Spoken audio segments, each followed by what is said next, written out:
प्रिय विद्यार्थियों, शुभ प्रभात। आप सुखी रहें, संपन्न रहें, प्रसन्न रहें और स्वस्थ रहें।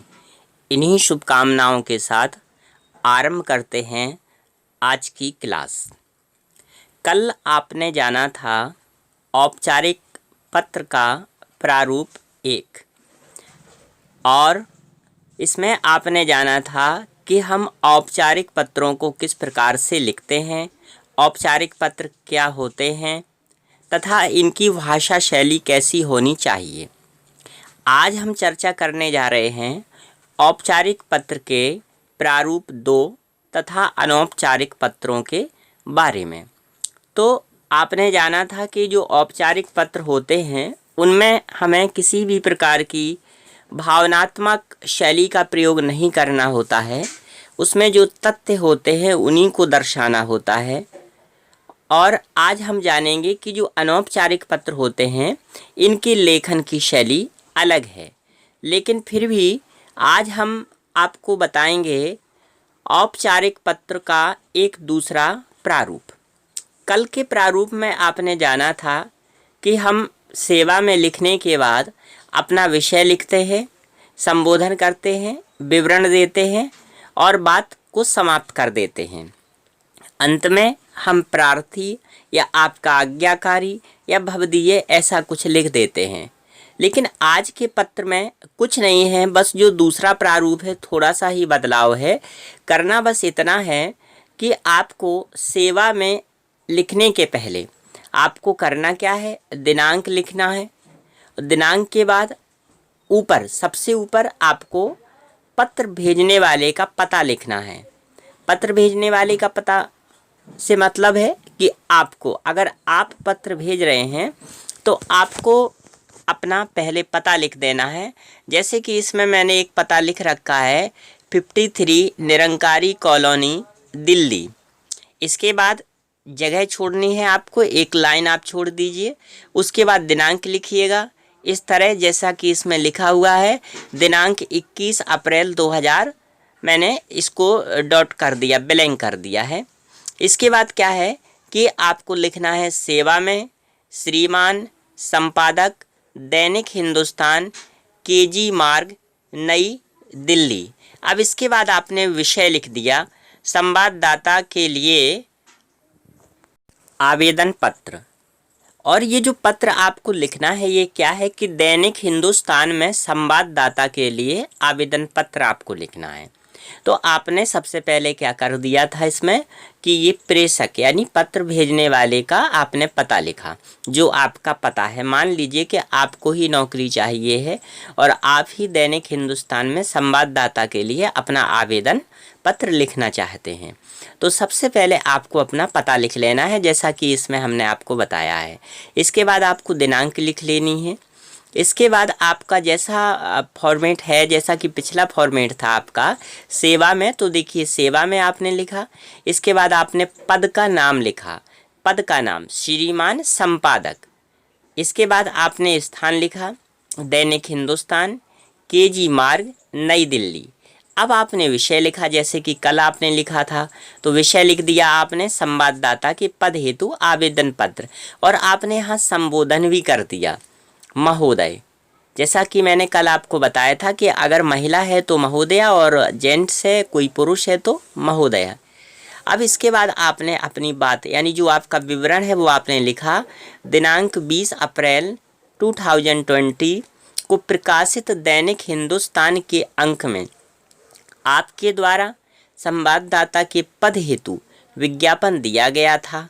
मैं इस पद के लिए आवेदन कर रहा हूँ। मेरी शैक्षणिक योग्यताओं का तथा कार्य अनुभवों का विवरण इस प्रकार है।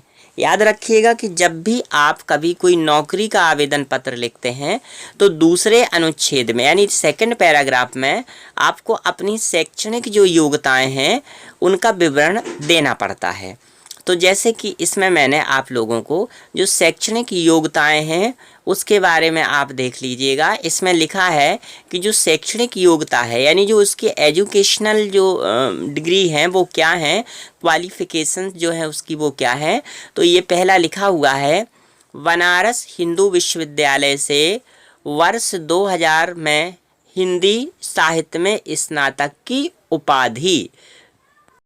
और इसके बाद जो इसमें लिखा हुआ है, इसकी जो दूसरी उपाधि है वो आपने इसमें लिखी है कि आपका जामिया मिलिया इस्लामिया विश्वविद्यालय दिल्ली से वर्ष 2000। अब ये 2000 मतलब आप कुछ भी लिख सकते हैं, इसीलिए इसको ब्लैंक कर दिया गया है। आप कुछ भी लिख लीजिएगा, जो भी आपके सन चल रहा है, 2000 चल रहा है, आपका 20 चल रहा है तो आप 20 लिख दीजिए। या आप मान लीजिए आगे के कभी फ्यूचर में आप करेंगे जॉब तो मान लीजिए आपने लिख दिया 2014 15 के बाद आपने 25 लिख दिया, 24 लिख दिया, जो भी है जैसा भी है तो वो आप कुछ भी लिख सकते हैं, उसमें ऐसा कोई बाउंडेशन नहीं है। इसके बाद लिखा क्या जाता, अन्य विवरण। अन्य विवरण का मतलब होता है कि अदर क्वालिफिकेशन, यानी या आप कई बार ऐसा भी लिख देते हैं कि आपकी अदर हॉबीज़ क्या हैं, ठीक है, तो वो अन्य विवरण आपको देना होता है। तो आप देख लीजिएगा, इसमें सबसे पहले आपने बहुत ही सदी हुई भाषा में अपना विवरण दिया महोदय के बाद, और इसके बाद आपने शैक्षणिक योग्यताओं को भी यहाँ लिख दिया है। और अब अन्य विवरण में आपका जो अन्य विवरण होगा, यदि अन्य विवरण है तो आपको लिखना है, अगर नहीं है तो आपको नहीं लिखना है। तो देखिए अन्य विवरण में आपने लिख दिया कि अपने विद्यार्थी जीवन में मैंने सांस्कृतिक साहित्यिक गतिविधियों में यानी कल्चर एक्टिविटीज में तथा खेलकूद में सक्रिय भाग लिया है। मैंने संस्कृति कला व सामाजिक विषयों पर अनेक पत्र भी लिखे हैं। विभिन्न समाचार पत्रों व पत्रिकाओं में मेरे ये लेख छपे भी हैं, जिसमें से कुछ की फ़ोटो प्रतियाँ यानी कुछ फ़ोटो जो कॉपीज़ हैं वो आवेदन पत्र के साथ संलग्न कर रहा हूँ। संलग्न का मतलब होता है कि आपने वो स्टेपल कर दी हैं साथ में। मैं आपके प्रतिष्ठित व लोकप्रिय समाचार पत्र में कार्य करना चाहता हूँ। प्रतिष्ठित मीन्स होता है रेपुटेड, जिसकी कोई इज्जत है। मुझे पूर्ण विश्वास है कि अवसर मिलने पर मैं परिश्रम लगन और निष्ठा के साथ कार्य करते हुए समाचार पत्र को और जीवन उपयोगी बनाने में योगदान दे सकूंगा। इसके बाद आपने धन्यवाद के बाद आप अपनी बात को समाप्त कर देते हैं। और जब धन्यवाद लिख रहे हैं तो जहां आपका पैराग्राफ समाप्त हुआ उसके बाद आप थोड़ी सी एक लाइन छोड़ेंगे और इसके बाद धन्यवाद लिखेंगे, और इसके बाद आप लिखेंगे भवदीय। फिर आप अपना हस्ताक्षर कर सकते हैं, लिखने की ज़रूरत नहीं है, जैसा इसमें हस्ताक्षर लिखा है तो हस्ताक्षर आपको लिखना नहीं है। आपने भवदीय लिखा और इसमें लिखा है मैंने मणिशंकर ओझा, तो आप अपना नीचे साइन कर सकते हैं। इसमें दिनांक पहले ही लिख दिया है, इसलिए अंत में इसमें दिनांक लिखने की कोई भी ज़रूरत आपको नहीं है। तो ये आपने जाना कि ये हमारा एक सेकंड प्रारूप था जो बताया मैंने आपको। अब इसी प्रकार से मैं इसमें आपको एक पत्र और भी बता रहा हूँ, ये देख लीजिएगा। ये दूसरा पत्र है आपका, ये भी औपचारिक है और इसका भी तरीका वही है। देखिए इसमें लिखा है कि Shahnaz herbal cosmetic private limited, यहाँ पर प्राली का मतलब है प्राइवेट लिमिटेड में सेल्समैन के पद के लिए आवेदन पत्र आपको लिखना है। तो इसमें क्या करना है, आपने सबसे पहले अपना एड्रेस लिखा जो आपका पता है, तो इसमें आपने लिख दिया 205 यानी 205 सुभाष बाजार कोलकाता। इसके बाद आप उरई के रहने वाले हैं तो आप इसमें लिख सकते हैं अपना घर का एड्रेस लिख दिया 764 इंदिरा नगर उरई, या आप कुछ भी लिख दीजिए। आप राजेंद्र नगर में रहते हैं तो राजेंद्र नगर लिख दीजिए, आप तुलसी नगर में रहते हैं तो आप तुलसी नगर लिख दीजिएगा। ऐसा कोई उसमें वो नहीं है कि जो इसमें दिया वही नहीं है, आपको अपना लिखना है इसमें। इसके बाद आपने दिनांक लिख दिया, इसमें मैंने 31 जून लिख दिया है, तो आप इसमें कोई भी दिनांक लिख सकते हैं। इसके बाद आप एक लाइन छोड़ेंगे सेवा में श्रीमान प्रबंधक, और इसके बाद आपने लिखा Shahnaz herbal cosmetic private limited, wall street Kolkata. अब आपने इसमें विषय लिख दिया है सेल्समैन के पद के लिए आवेदन पत्र। इसके बाद आपने अपनी बात महोदय से आरंभ की, जैसा कि आप इसमें देख पा रहे होंगे। आपने लिखा महोदय, मुझे दिनांक 30 जून 2000 की अंग्रेजी दैनिक टाइम्स ऑफ इंडिया में प्रकाशित विज्ञापन द्वारा ज्ञात हुआ है, यानी आपको पता चला है कि आपकी फर्म में सेल्समैन के कई पद रिक्त हैं। मैं इस पद के लिए आवेदन करना चाहता हूँ। मेरी शैक्षणिक योग्यताओं एवं कार्य अनुभवों का विवरण इस प्रकार है। अब प्रिय विद्यार्थियों, आप देख पा रहे होंगे कि इसके बाद मैंने जो आपका ये पत्र है इसको कट कर दिया है नीचे। एक्चुअली है क्या कि आपको मैंने अभी पढ़ाया, अब आपने इन पत्रों को लिखने का क्या तरीका सीखा है, क्या आप इसमें अपनी बात को लिख सकते हैं? आप इसमें थोड़ा सा अभ्यास कीजिए और कमेंट बॉक्स में आप हमें ज़रूर बताइए कि आप इसके आगे का पत्र लिखना जानते हैं या नहीं जानते हैं। अगर आप नहीं जानते हैं तो मैं पूरा पत्र आपको आपकी लिखित पाठ्य सामग्री के अंतर्गत उपलब्ध करा दूंगा। अब हम प्रिय विद्यार्थियों बात करेंगे अनौपचारिक पत्रों के बारे में। तो आपने पहले जाना था, कल आपने जाना था कि जो हमारे अनौपचारिक पत्र होते हैं वो होते क्या हैं, लेकिन इसके बाद आप एक बार फिर से इसके बारे में जान लीजिए कि देखिए, व्यक्तिक अथवा व्यक्तिगत पत्र, यानी वैयक्तिक अथवा व्यक्तिगत यानी पर्सनल लेटर जो होते हैं वो अनौपचारिक पत्र की श्रेणी में आते हैं। मैंने कल आपको बताया था कि अपने सगे संबंधियों, रिश्तेदारों, इष्ट मित्रों को लिखे जाने वाले जो पत्र होते हैं वो व्यक्तिगत पत्रों की श्रेणी में या अनौपचारिक पत्रों की श्रेणी में आते हैं। इसमें देख लीजिए कि व्यक्तिगत पत्र जो होते हैं उनसे यह तात्पर्य है ऐसे पत्रों से है जिन्हें व्यक्तिगत मामलों के संबंध में पारिवारिक सदस्यों, मित्रों एवं अन्य प्रियजनों को लिखा जाता है।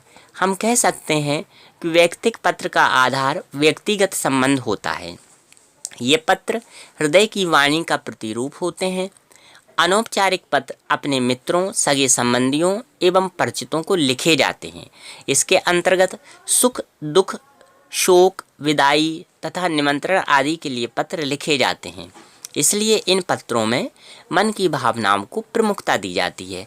मैंने आपको बताया था कि जो औपचारिक पत्र होते हैं उसमें हम लोग अपनी मन की भावनाओं को नहीं लिख सकते हैं।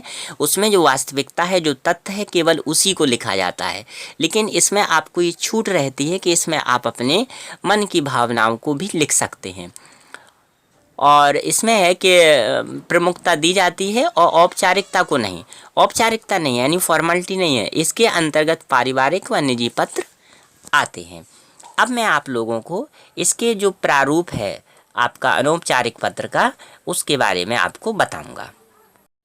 तो आप जान लीजिए कि जो अनौपचारिक पत्र होता है ये है क्या। देखिए, इसमें सबसे पहले आपको ये जानना चाहिए कि अगर हम अपने से बड़े किसी आदरणीय संबंधियों को पत्र लिख रहे हैं तो हमको सबसे पहले क्या लिखना चाहिए?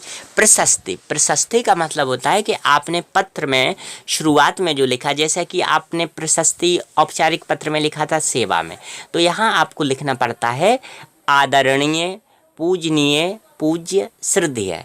ये सब जो है ये पुल्लिंग के लिए हैं। अगर आपकी कोई दादी जी हैं, नानी जी हैं या कोई आपकी मामी जी हैं, मौसी जी हैं, तो उनकी जगह पर हम लोग यहाँ पर आदरणीय का आदरणीय हो जाएगा, पूजनीय का पूजनीय हो जाएगा, पूज्य का पूज्य हो जाएगा, श्रद्धेय का श्रद्धेय हो जाएगा। इसके बाद हम लोग लिखते हैं अभिवादन। जैसे यहाँ लिखा है सादर प्रणाम, सादर चरण स्पर्श, सादर नमस्कार आदि। हम ऐसे अभिवादन का प्रयोग कर सकते हैं।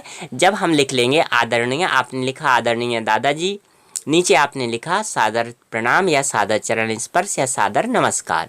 इसके बाद समाप्ति, यानी जब हम पत्र की समाप्ति करेंगे तो लिखते हैं आपका बेटा या आपकी बेटी या आपका पोता, आपकी पोती या आपकी नातिन या आपका भतीजा या भतीजी। इसके बाद अगर आपको अपने से छोटों या बराबर वालों के लिए पत्र लिखना होता है तो प्रशस्ति में लिखते हैं हम प्रिय। जैसे आपका कोई मित्र है तो आपने लिख दिया प्रिय नीर चिरौलिया, या आपने लिख दिया प्रिय रोहित, या आपने लिखा प्रिय संजीव। ठीक है, तो प्रिय लिख सकते हैं, चिरंजीव लिख सकते हैं, प्यारे लिख सकते हैं, प्रिय मित्र लिख सकते हैं। ऐसे शब्दों का हम प्रयोग करेंगे। अभिवादन में जैसे कि अगर कोई बड़ा है तो आपने लिखा था सादर प्रणाम, लेकिन अगर कोई आपका बराबर का है या आपसे छोटा है तो उसके लिए हम लोग लिख सकते हैं मधुर स्मृतियाँ, सदा खुश रहो, सुखी रहो, आशीर्वाद आदि। समाप्ति में तुम्हारा प्रिय मित्र या तुम्हारा भाई या तुम्हारा मित्र, तुम्हारा शुभचिंतक या तुम्हारा हितैषी, तुम्हारा शुभचिंतक, ये भी आप लिख सकते हैं। इसमें देखिए कोई फॉर्मेलिटी नहीं हुई कि आपने लिखा आपका, ऐसा कुछ नहीं है। आप इसमें जो चीज़ें होती हैं आपको वही लिखना है। तो अब ये तो आपने समझा कि अनौपचारिक पत्र की प्रशस्ति, अभिवादन, समाप्ति कैसे करते हैं। अब हम आपको एक देते हैं प्रारूप, तो उसके जरिए आप समझ जाएंगे। तो आपका जो अनौपचारिक पत्र है, तो आपने लिखा प्रेषक का पता। तो सबसे पहले आपको इसमें प्रेषक का पता लिखना पड़ता है। यानी आप इसमें अगर आप पत्र भेज रहे हैं अपने मित्र को, तो आपको अपना इसमें पता लिख देना है। आपने लिख दिया 204 तुलसी, आपने अपने घर का भी, आप कोई मकान का भी अगर कोई नाम है, आपने लिख दिया 204 जायसवाल विला, तुलसी नगर, उरई। दिनांक में आपने लिख दिया यहाँ पर आपने इसमें लिख दिया 9 मई लिख दिया या 8 मई लिख दिया, जो भी आपको इसमें लिखना है आप इसमें लिख सकते हैं। आपने लिख दिया 9 मई 2020। इसके बाद संबोधन, संबोधन में आपने लिखा प्रिय मित्र, जैसा मैंने बताया था। अब अभिवादन आपसे चूंकि बराबर का है, तो आपने लिख दिया सप्रेम नमस्कार। अब पहला अनुच्छेद, अब पहला अनुच्छेद का मतलब होता है पहले अनुच्छेद में, मतलब जो पहला पैराग्राफ आप लिखेंगे उसमें आपको उसका हालचाल पूछना है। ये नहीं कि सीधे ही आप अपने मुद्दे पर आ जाए, नहीं, आपको पहले अनुच्छेद में, पहले पैराग्राफ में उसका हालचाल पूछना है। दूसरा जो अनुच्छेद होगा यानी सेकंड पैराग्राफ होगा, इसमें विषय वस्तु, जिस बारे में आपने पत्र लिखा है, यानी आपने पत्र लिखा क्यों है, किस लिए आपने पत्र लिखा है, जैसे ठीक है, तो आपने उसमें पत्र लिख दिया। तीसरा अनुच्छेद क्या होता है, समाप्ति का होता है, यानी तीसरा जो पैराग्राफ होगा उसमें अब आपको पत्र की समाप्ति करनी होती है। तो आपने एक बात जान लिया कि जो हमारा अनौपचारिक पत्र होता है, इसे आप जो है कि 3 अनुच्छेदों में यानी 3 पैराग्राफ्स में लिख सकते हैं। इसके बाद होता है प्रापक के साथ प्रेषक का संबंध, यानी जिसे आप, प्रापक माने होता पत्र पाने वाला, प्रेषक माने होता पत्र भेजने वाला। तो पत्र पाने वाले के साथ आपका क्या संबंध है, तो आपका संबंध ही है, आप मित्र हैं तो आप लिख देंगे तुम्हारा प्रिय मित्र, या आपका आप तुम्हारा तो नहीं है ना, तो आप जैसे मान लीजिए दादाजी को पत्र लिख रहे हैं तो आप लिख देंगे आपका नाती या आपका पोता। अब आप देख लीजिए, हम आपको एक पत्र जो है वो पूरा का पूरा दे रहे हैं लिखा हुआ, तो इससे आप और भी आसानी से इसे समझ जाएंगे। तो देखिए ये जो पत्र है आपके सामने है और आप देख रहे होंगे कि ये जो पत्र है वो लिखना क्या है। इसमें है अपने परिवार से दूर रहकर नौकरी कर रहे पिता का हाल चाल जानने के लिए पत्र लिखना है आपको। यानी आप कहीं नौकरी कर रहे हैं और आपको अपने पिताजी का हाल चाल पूछना है कि वो कैसे हैं, तो आपको उन्हें एक पत्र लिखना है। आप ये मत कहिएगा कि अरे सर इसमें क्या बहुत बड़ी बात है, हम फ़ोन कर लेंगे, हम लाइव बात कर लेंगे। देखिए लाइव बात करना, फ़ोन करना ये अलग बात होती है, लेकिन पत्र जो है इसका कुछ मज़ा ही और होता है। आप लिखा करिएगा और आप लिखिए, और मैं तो कहता आप मुझे भी पत्र लिख दीजिएगा, मैं आपको अपना एड्रेस बाद में दे दूँगा। चलिए अब आप देखिएगा, इसमें लिखा है आपने प्रेषक, यानी आप हैं जो पत्र भेज रहे हैं, आप कानपुर में रह रहे हैं, तो आपने लिख दिया इसमें 20/3 यानी 20/3 रामनगर कानपुर। अब आपने इसमें दिनांक लिख दिया, मैंने हालांकि इसमें लिख दिया 15 मार्च 2000, तो आप इसमें लिख सकते हैं 9 मई 2020। पूज्य पिताजी सादर चरण स्पर्श, ये आपका अभिवादन हो गया। इसके बाद आपने पहले अनुच्छेद में हालचाल पूछा। क्या हालचाल पूछा, देखिए कई दिनों से आपका कोई पत्र प्राप्त नहीं हुआ, हम सब यहाँ कुशलता पूर्वक रहकर भगवान से आपकी कुशलता एवं स्वास्थ्य के लिए सदा प्रार्थना करते हैं। पिताजी, मैंने पत्र घर की सारी जिम्मेदारियाँ संभाल ली हैं, घर एवं बाहर के अधिकांश काम अब मैं ही करता हूँ। इसमें आपने एक कुशल क्षेम पूछ ली। अब दूसरा पैराग्राफ है, उसमें आपने क्या बताना है कि सलोनी आपको बहुत याद करती है, वह हर समय पापा पापा की रट लगाए रहती है। इस बार घर आते समय उसके लिए गुड़ियों का उपहार लेते आइएगा। आपने ये अपनी बात कर दी, जो मुख्य जो बात थी वो मुख्य बात कर दी। अब जो तीसरी बात क्या थी, समाप्ति। अब पत्र की समाप्ति के लिए आपने लिखा आप अपनी सेहत का ख्याल रखना, समय पर खाना समय पर सोना। यदि आपको स्वास्थ्य से तनिक भी गड़बड़ी महसूस हो तो डॉक्टर से परामर्श कर तुरंत ही अपना उचित इलाज करवाना।